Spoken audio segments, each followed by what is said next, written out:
మీకు ఒక విషయం చెప్తాను, జాగ్రత్తగా గుర్తుపెట్టుకోండి. అన్నిటికంటే పెద్ద పాపం ఈ ప్రపంచంలో ఏదన్నా ఉంటే అది ఆత్మహత్య, సూసైడ్.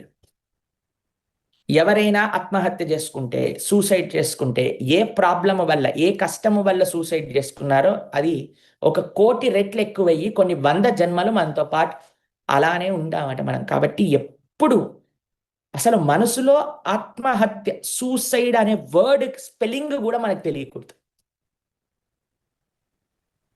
మరి సీతమ్మ అండి, సీతమ్మ చెయ్యొచ్చా అంటే మీకు ఒక విషయం చెప్తున్నాను. సీతమ్మ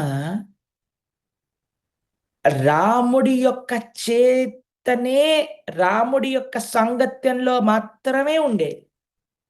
ఈ యొక్క దుష్టుడి యొక్క చేత మేము పడము.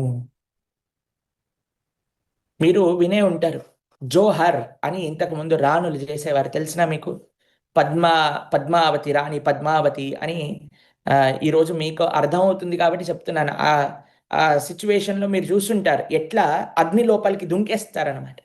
ఎందుకంటే పరపురుషుడి యొక్క ప్రభావము పడకూడదు, వారి చేత మనము ఇబ్బంది పడకూడదు అని స్వాభిమానము కొరకు అగ్ని లోపల దుంకేవారు.